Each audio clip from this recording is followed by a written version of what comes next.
தாயோர்படி தன்னை பார்க்க விரும்பிய குழந்தையின் ஆசையை நிறைவேற்றிய சூப்பர் ஸ்டார் ரஜினிகாந்த்.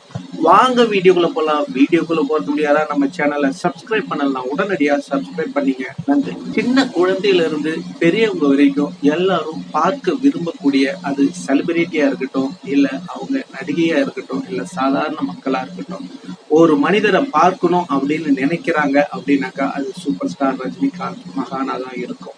ஏன்னா எல்லாருக்கும் பிடித்த ஒரு மனிதர், எல்லாருடைய மனதிலும் வாழ்ந்து கொண்டு இருப்பவர் சூப்பர் ஸ்டார் ரஜினிகாந்த் அப்படின்றத எல்லாரும் புரிஞ்சுக்கணும். ஏன்னா இன்னைக்கு நிறைய பேர் அவரை திட்டுறாங்க, போறாங்க. இவங்கெல்லாம் யாருன்னு பாத்தீங்கன்னா அது யாருன்னா நமக்கு தெரியாது, அது விடுங்க. ஏன்னா அது பொறாமையின் வெளிப்பாடு. அவரு நல்லது மட்டும்தான் நினைக்கிறாரு, நல்லது மட்டுமே செய்யறாரு. ஈவன் நண்பரா இருக்கட்டும், அவங்க இனிமையா இருக்கட்டும், எல்லாத்துக்கும் நல்லது, அவங்களுக்கும் உதவி செய்யறாரு. இப்படி ஒரு அற்புத குணம் கொண்ட சூப்பர் ஸ்டார் ரஜினிகாந்த சில நபர்கள் கடுமையாக விமர்சிப்பது ரொம்பவும் கஷ்டமா இருக்கு மனசுக்கு.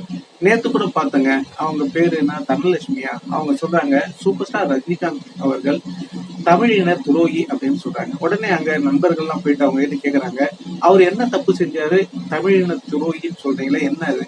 ஆமா, நீங்க அவருக்கு சொம்படிக்கிறீங்க, நீங்க எல்லாமே தமிழின துரோகி தான் அப்படின்னு நம்மளே சொன்னாங்க. இல்ல இருக்கட்டும், இன்னைக்கு தமிழ் மக்களுக்கு ஓடி ஓடி உதவி செய்யறது சூப்பர் ஸ்டார் ரஜினிகாந்துடைய ரசிகர்கள் தான். இன்னைக்கு நீங்க அரசியலுக்கு வரேன்னு சொல்லிட்டு தான் உதவி செய்யறீங்க. நாங்க அன்னைக்கு எப்போ தலைவர் படத்துல நடிக்க வந்தாரோ அப்ப இருந்து, எப்போ ரசிகரானமோ அப்ப இருந்து நாங்க நன்மையை மட்டுமே செஞ்சுட்டு இருக்கோம் மக்களுக்கு.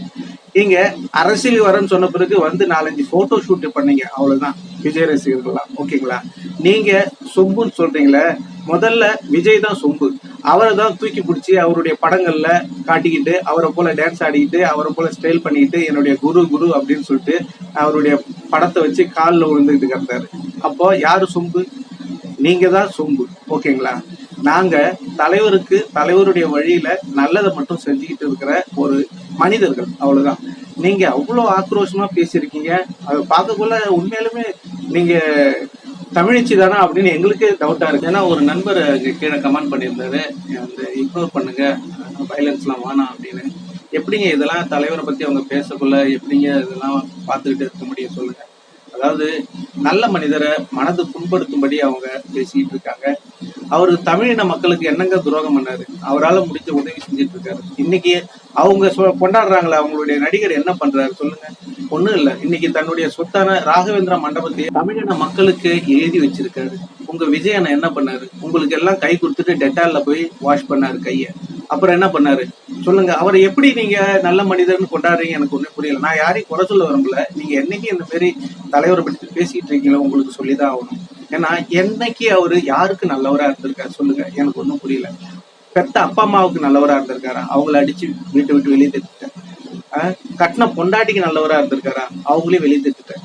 ஓகேங்களா? பெத்த பிள்ளைங்களுக்கு நல்லவரா கேட்டா பெரிய கொஸ்டின் மார்க். அவங்களையும் இவரை மதிக்கிறது இல்லை. இது மாரி எல்லாம் பண்ணிட்டு இருக்காரு. நடிகை கூட தெரிஞ்சுக்கிட்டு இருக்காரு. அதுக்காக நீங்க அவருக்கு ரசிகையா?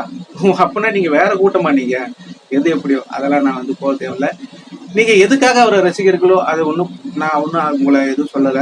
இருந்தாலும் நல்ல மனிதரை நீங்க புண்படுத்தாதீங்க அப்படின்னு தான் சொல்லிக்கிறோம். நீங்க எங்க தலைவரை சீண்டல்னா நாங்க உங்களை பத்தி பேச வேண்டிய அவசியமே இல்லை. ஓகேங்களா? இன்னைக்கு ஸ்ரீராம் என்ற ஒரு சிறுவன், இவங்க புற்றுநோய் பாதிக்கப்பட்டவங்களுக்கு அவங்களுக்காக தனியா ஒரு மருத்துவமனை இருக்கு.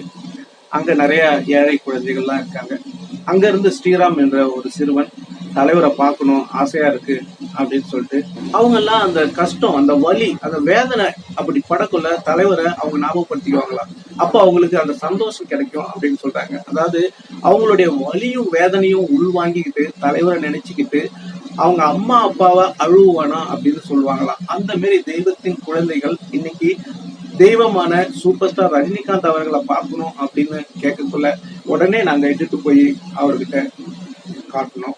உடனே அவர் ஓடி போய் தலைவர் மேல ஏறி உட்காந்துக்கிட்டு தலைவர்கிட்ட பேசிக்கிட்டு, தலைவர் கேட்டாரு, நீங்க என்ன வேணாலும் கேளு ஸ்ரீராம், உங்களுக்கு நான் தரேன் அப்படின்னதும், எனக்கு உங்களை பார்த்ததே போதும் சார், எனக்கு ரொம்ப சந்தோஷம் சார் அப்படின்னு சொன்னாராம். அதுக்கப்புறம், சார் என்ன போல குழந்தைகள் எல்லாம் நிறைய இருக்காங்க, அவங்க எல்லாம் உங்களை பார்க்கணும் அப்படின்னு சொல்றாங்க, நீங்க எங்க மருத்துவமனைக்கு வர முடியுமா அப்படின்னு கேட்டதும், ஒய் நாட், உடனே வர அப்படின்னு சொல்லிட்டு தலைவர் கிளம்பி போய் உடனே என்ன பண்ணாரு தெரியுங்களா? அங்க இருக்கிற குழந்தைகள் எல்லாம் பார்த்துட்டு கண் கலங்கிட்டார். சிறுவன் ஸ்ரீராம் தலைவரை சந்தித்த வீடியோ இது. இந்த மாதிரியே நிறைய குழந்தைங்க இங்க மருத்துவமனையில இருக்காங்க. அவங்க உங்களை பார்க்க விரும்புறாங்க, நீங்க வரணும்னு சொன்னாங்க.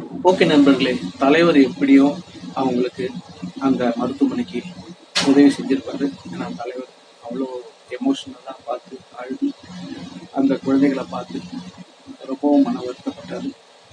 கடவுளின் குழந்தைகள் எல்லாரும் குணமாகணும் அப்படின்னு மனதார வாழ்த்திருப்பார். கண்டிப்பா இந்த பதிவை எல்லாருக்கும் முடிஞ்ச அளவுக்கு பகிருங்க. நிறைய ஜென்மங்கள் இதை பார்க்கட்டும்.